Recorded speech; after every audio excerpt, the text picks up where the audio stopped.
అబ్బో ఇక్కడ కేజీ చీరలు కొంటే అర కేజీ చీరలు ఫ్రీ అంట. మంగళ్య షాపింగ్ మాల్, కేజీల్లో సేల్, టన్నుల్లో ఆనందం. కాపు ఉద్యమ నేత మాజీ మంత్రి ముద్రగడ పద్మనాభం గారు కొద్దిసేపటి కిందట ఆయన కన్నుమూశారు. సో ఆయన కాపుల కోసం, కాపుల రిజర్వేషన్ కోసం ఆయన ఎన్నో ఏళ్లుగా పోరాటం చేశారు. దీని గురించి మాట్లాడడానికి ముద్రగడ పద్మనాభం గారితో ఉన్న అనుబంధం గురించి డిస్కస్ చేయడానికి మనతో పాటు ఉన్నారు తెలగ బలిజ కాపు సంఘం జాతీయ అధ్యక్షులు శ్రీహరి గారు. సార్ నమస్తే. నమస్తే అండి. శ్రీహరి గారు, కాపుల కోసం ముద్రగడ పద్మనాభం గారు ఎన్నో పోరాటాలు చేశారు. సో ఆయనతో మీకున్నటువంటి అనుబంధం గురించి, అలాగే ఆయన చేసినటువంటి పోరాటాల గురించి సుమన్ టీవీ వీక్షకులకు మీ మాటల్లో. ముద్రగడ పద్మనాభం గారండి మొదటి నుంచి కూడా ఈ కాపుల కంటే సంథింగ్ మనం డెవలప్ చేయాలా, కొంచెం అభివృద్ధి చేయాలనే దాని మీద ఈ వీకర్ సెక్షన్స్ అంతా కొంచెం రిజర్వేషన్స్ కేటగిరీలో చేయాలని చాలా ప్రయత్నించారు.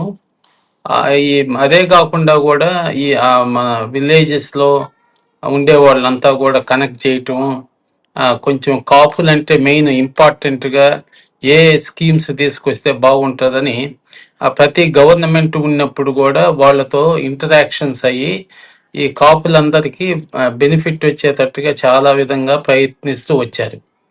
సో ఈయన చాలా పాపులారిటీ కూడా, ఎందుకంటే వచ్చిన వాళ్ళంతా కూడా అందరినీ పేషెంట్గా వాళ్ళు చెప్పేది వినటం కానీ, వాళ్ళ ఈ ప్రాబ్లమ్స్ అన్ని అండర్స్టాండ్ చేసుకోవటం, అది ఏ విధంగా సాల్వ్ చేయాలని కూడా చాలా ప్రయత్నిస్తూ వచ్చారనమాట.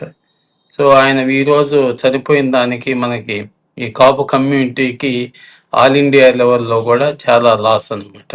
సో ఈయన చనిపోయిన దానికి ఆత్మశాంతికి అందరు కూడా పే చేస్తున్నారు. శ్రీహరి గారు, ఆయన అనేక పార్టీల్లో పనిచేశారు. Janata party, Congress party, Telugu Desam party, చివరిలో వైఎస్ఆర్ కాంగ్రెస్ పార్టీ. ఏ పార్టీలో ఉన్నా కూడా ఆయన కాపుల సంక్షేమం కోసం, కాపుల అభివృద్ధి కోసమే ఆయన పోరాడారు. చివరి వరకు కూడా ఒక రకంగా చెప్పాలంటే ఆయన మాజీ మంత్రిగా, ఎంపీగా, ఎమ్మెల్యేగా కూడా పనిచేసినా ఉన్నా కూడా ఆయన ఎప్పుడు కూడా కాపుల అభ్యుదయం కోసం, కాపుల సంక్షేమం కోసం, కాపుల బాగో కోసం ఆయన ఎప్పుడు కూడా పనిచేశారు. సో నిజంగా అది అలాంటి నాయకుడు లేరనుకోవచ్చా? అవును, అలాంటి నాయకుడు. ఒకటి గొప్పతనం ఏంటంటే అండి, యాక్చువల్గా ఏ పార్టీ కూడా గవర్నమెంట్లో ఉంటే కూడా అందరితో కూడా కలిసి ఈ కాపుల్ని ఏ విధంగా పైకి తీసుకురావాలా, వాళ్ళ ప్రాబ్లమ్స్ అన్ని ఏ విధంగా సాల్వ్ చేయాలని ప్రతి పార్టీని, ప్రతి చీఫ్ మినిస్టర్ వీళ్ళతో బాగా వర్కౌట్ చేసి ఆ పార్టీ మీద తెలుగుదేశం అవ్వచ్చు, వైసీపీ అవ్వచ్చు, కాంగ్రెస్ పార్టీ అవ్వచ్చు, అందరితో కూడా కలిసి మెలిసి ఏ విధంగా డెవలప్ చేయాలని ఎప్పుడూ ప్రయత్నిస్తూ వచ్చారండి. ఓకే, అంటే ఆయన వ్యక్తిత్వం ఎలా ఉండేది? ఆయన మామూలుగా నాయకులతో మాట్లాడడం కానీ, లేదంటే ఆయన దగ్గరకు వచ్చేటువంటి కాపు ప్రతినిధులు కానీ, కార్యకర్తలు కానీ, ఉద్యమకారులు కానీ, ఆయన అందరితో ఏ విధంగా ఆయన స్పందించేవారు?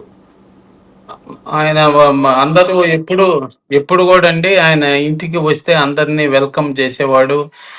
అందరికి భోజనం పెట్టి వాళ్ళు చెప్పిందంతా వింటారనమాట. పేషెంట్గా వినటం, అవతల వాళ్ళ ప్రాబ్లమ్స్ అన్ని ఏ విధంగా సాల్వ్ చేయాలనేది కూడా బాగా పేషెంట్ హియరింగ్ అండి. పేషెంట్ హియరింగ్ వచ్చిన వాళ్ళంతా కూడా వాళ్ళని అంతా సరిగ్గా చూసుకోవటం కానీ, వాళ్ళకి లంచ్ ఇవ్వటం కానీ, ఈవినింగ్ వస్తే డిన్నర్ కూడా చేసి పోవాలనే విధంగా అమిత ఆప్యాయత వచ్చిన వాళ్ళంతా రిసీవ్ చేసుకునేదన్నమాట.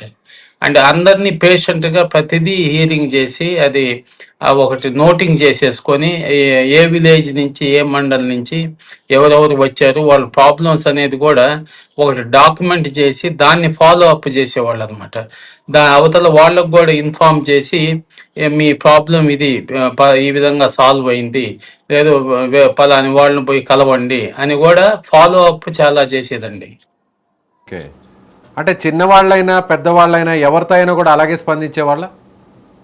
ఆయన అక్కడ ఇంటికి పోయినప్పుడు చిన్నవాళ్ళు పెద్దవాళ్ళని చూసేది కాదండి. అందరినీ, చిన్నవాళ్ళు ఏమైనా విలేజ్ నుంచి చిన్న ఫార్మర్ వచ్చినా కూడా అదే విధంగా చూసుకునేది అనమాట. పెద్దవాళ్ళు బిజినెస్ పీపుల్ని ఏ విధంగా చూసుకునేదో, చిన్నవాళ్ళు వచ్చినా కూడా బయట వచ్చి అందరితో కలిసి మెలిసి మాట్లాడేది అనమాట. ఈ తేడాలు అనేది ఎక్కువ ఎప్పుడు చూపించలేదు అనమాట. పెద్దవాళ్ళకి ఎక్కువ అటెన్షన్ ఇవ్వటం, ఈ చిన్న రైతులు వచ్చిన వాళ్ళకి తక్కువ అటెన్షన్ అనేది ఆ భేద లేదనమాట. సో ఒక రకంగా కమ్యూనిటీని ఆయన సంఘటితం చేయడంలో సక్సెస్ అయ్యారనుకోవచ్చా ఆయన ఉద్యమం ద్వారా? బాగా సక్సెస్ అయ్యారండి. సక్సెస్ గా చేస్తూ వచ్చారు. అన్ఫార్చునేట్లీగా ఏంటంటే పాపం ఆయనకి 1 year నుంచి కొంచెం హెల్త్ ప్రాబ్లమ్స్ వీటిల్లో వల్ల ఏంటంటే ఎక్కువ ఫోకస్ చేయలేకుండా వచ్చారనమాట.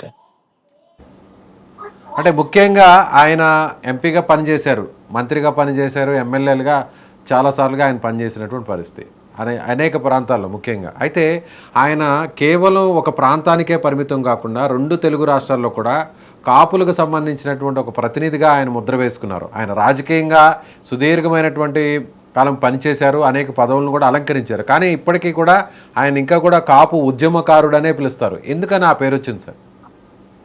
అంటే ఆయన బిగినింగ్ నుంచి అని ఎక్కువ ఈ కాపుల మీదే ఫోకస్ ఎక్కువ చేస్తూ ఎక్కడున్నా మన ఇప్పుడు ఒక కాపు అంటే మన ఆంధ్రాలో కాకినాడ ఉంటారు, లేకపోతే విశాఖపట్నం అనే కాకుండా ఎక్కడున్నా కూడా ఆ కాపు ముద్ద అనేది ఉంటే వాళ్ళని ఆప్యాయతంగా పిలవటం కానీ వాళ్ళ ప్రాబ్లం సాల్వ్ చేస్తూ ఫోకస్ చేస్తూ వచ్చారు. ఆయన ఆ చిన్న ఏజ్ నుంచి కూడా అదే విధంగా ఫోకస్. ఆయన హిస్టరీ కానీ చదివితే ఈవెన్ చిన్న ఏజ్ నుంచి కూడా